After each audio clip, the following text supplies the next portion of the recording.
প্রশাসনে এখন এলোমেলো অবস্থা। এর মধ্যেই রীতিমতো ঝড় তুলেছে ম্যাজিস্ট্রেট উর্মি। লালমনিরহাটের ম্যাজিস্ট্রেট উর্মি এখন টক অব দ্য কান্ট্রি। যে কিনা প্রধান উপদেষ্টা ডক্টর ইউনূসকে বলতে পারেন, কি বলতে পারেন, যে কাউন্টডাউন শুরু হয়ে গেছে আপনার মহাশয়, চিন্তা করতে পারেন। এবং পরে কি বলছে লাস্ট, যে তুমি কে আমি কে রাজাকার রাজাকার, অর্থাৎ এই মুক্তিযুদ্ধ এবং স্বাধীনতা বিরোধী এই প্রসঙ্গটা আবার নতুন করে নিয়ে আসছে, ঠিক আওয়ামী লীগ যেভাবে আনে। বিষয়টা হলো সেটা না।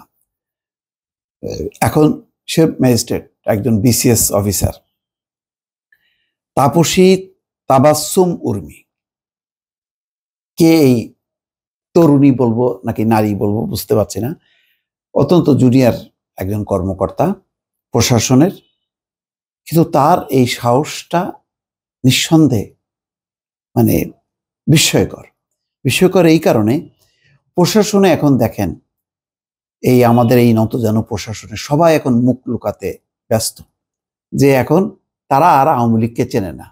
তারা সব এখন বিএনপি সাজার চেষ্টা করছে, কেউ জামাত, যে যেভাবে পারে সব অতীতের। এবং অনেকের, আমাকে একজন কর্মকর্তা বলছে, মহিলা কর্মকর্তা, অতিরিক্ত সচিব পদমর্যাদায় আছেন, সে বলছে যে অনেকে নাকি ফেসবুক নাকি হাওয়া হয়ে গেছে। ফেসবুকে তাদের যে এই আগে এর ওর সাথে বঙ্গবন্ধুকে নিয়ে নানান রকম বক্তব্য টক্তব্য সেই দিত, চাটুকারিতা যা যা করতে সব নাকি খালি করে ফেলছে। অনেকের ফেসবুকের কোনো কিছুই পোস্ট পাওয়া যায় না, মানে এগুলি সব হলো বাঁচার জন্য। কিন্তু তাবাসসুম এই সময় সে যে বলিষ্ঠভাবে যেভাবে হোক না কেন, একটা রং প্রেমিস থেকে আমি তার এই বক্তব্যকে সাপোর্ট করছি না, যেভাবে সে একেবারে স্বাধীনতা, মুক্তিযুদ্ধ, তারপরে বঙ্গবন্ধু, 15ই আগস্ট এটাকে টেনে সে একেবারে আওয়ামী লীগের যে কনসেপ্টটাকে আপহোল্ড করছে, সেটাকে সঠিক মনে করছে না, কিন্তু সাহসটা বিস্ময়কর লেগেছে। যেখানে তার মতন একজন জুনিয়র কর্মকর্তা সাহসের সাথে বলছে। এবং কি বলছে, বলছে যদি এইসব কারণে বলে যে আমি কোনো হিপোক্রেট না, স্বাধীনতার পক্ষে আছি আবার বিপক্ষেও আছি, এরকম আমি হিপোক্রেসিতে বিশ্বাস করি না। এরকম কন্ট্রাডিক্টরি মানে কোনো নীতি বা আদর্শ মানে আমার দ্বারা সম্ভব না। এর জন্য যদি চাকরি যাবে। I am not a hypocrite. মুক্তিযুদ্ধের বিরোধী শক্তির বিপক্ষে কথা বলা যে কোনো জায়গা থেকে বলাই যায়, ঠিক আছে? এর জন্য যদি আমার চাকরি চলে যায়, এটা আমার কোনো সমস্যা নাই। অথচ তার ব্যাকগ্রাউন্ড নিয়ে আজকে কয়েকটা মিডিয়া রিপোর্ট করছে, আমি সেই ব্যাকগ্রাউন্ডটা পড়লাম এবং পত্রিকার রিপোর্টও বলা হচ্ছে সেখানে কিন্তু কোনো রাজনীতি নেই। তার বাবা হচ্ছে শিক্ষকতা করছে, তার এক ভাই জার্মানিতে পড়াশোনা করে, এইটুকুই। এবং বলছে যে খুবই মেধাবী এই উর্মি। তো এখন এই উর্মি প্রথমে গতকালকে ওএসডি হলো, আজকে বরখাস্ত হয়েছে।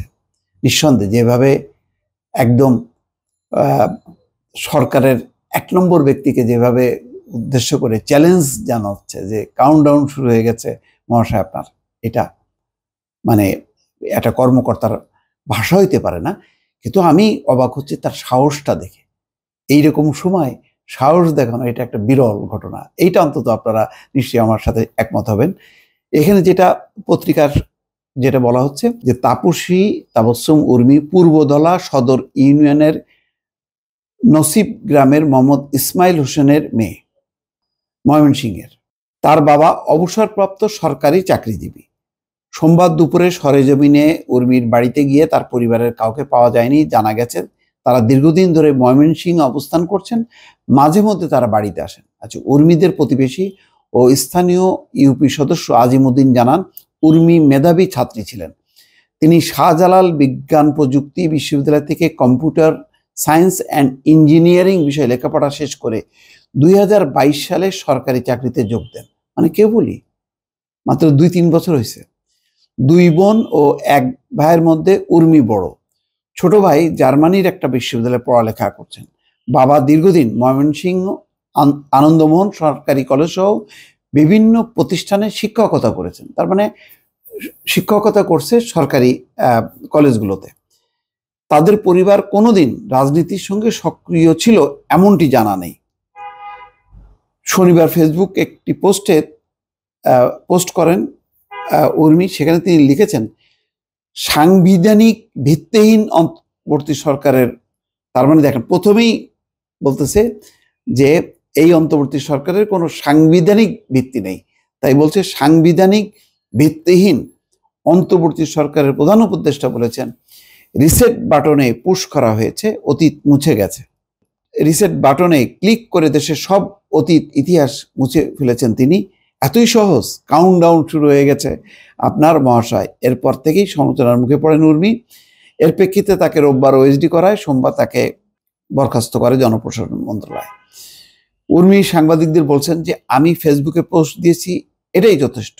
অনলি মি করেছি, বদলি বিভিন্ন কারণে হতে পারে, এজন্য আমার যদি চাকরি চলে যায় সমস্যা নেই।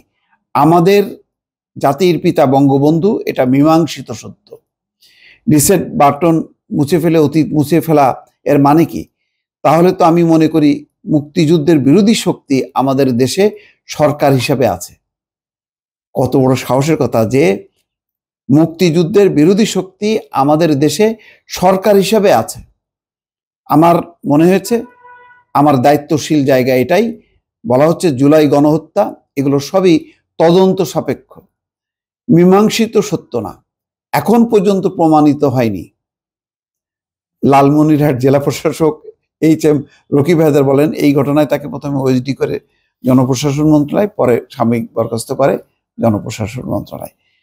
তার মানে একটা জিনিস হচ্ছে, সে কঠিনভাবে আওয়ামী লীগের কনসেপ্টে বিশ্বাস করে, কিন্তু এই যে জুলাই আগস্টটাকে সে স্বীকৃতি দিচ্ছে না। এটা বলছে এটা তদন্ত সাপেক্ষ বিষয়, এটা মীমাংসিত সত্য না। কিন্তু মীমাংসিত সত্য জাতির জনক বঙ্গবন্ধু, মুক্তিযুদ্ধ, এই বিষয়গুলো। তো রিসেট বাটনে আমার যেটা মনে হয় যে উর্মি একটা ভুল জায়গা বেছে নিছে, যে ডক্টর ইউনূসকে ইঙ্গিত করার চেষ্টা করতেছে রিসেট বাটনে টিপ দিয়ে বাংলাদেশের মুক্তিযুদ্ধ, স্বাধীনতা এগুলিকে মুছে ফেলা হচ্ছে। না, এটা না, এটা কোনোভাবেই না।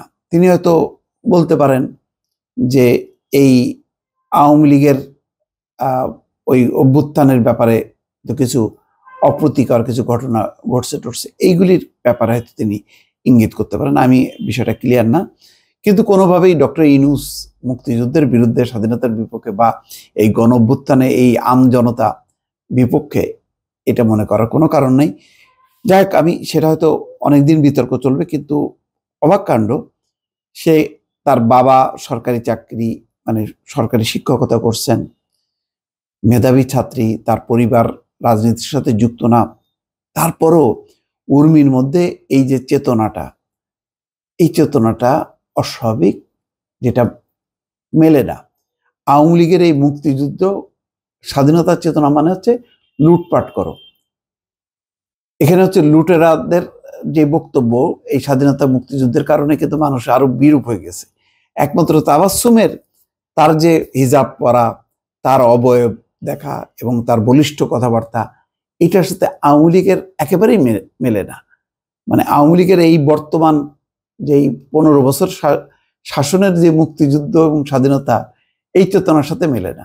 এটা মৌলিকভাবে যদি সে একটা সততার জায়গা থেকে বলে থাকে, তাহলে বলতে হবে যে নিঃসন্দেহে সে একটা সাহসী মেয়ে এবং সে যেটাকে বিশ্বাস করে সেটা বলছে। এটা কিন্তু একটাই যে সরকারি চাকরিতে থেকে এইভাবে ওপেনলি একদম পলিটিশিয়ানদের মতন বক্তব্য, এটা মানানসই না এবং এটা সমর্থনযোগ্য না। দর্শক, ভালো থাকবেন। আল্লাহ হাফেজ।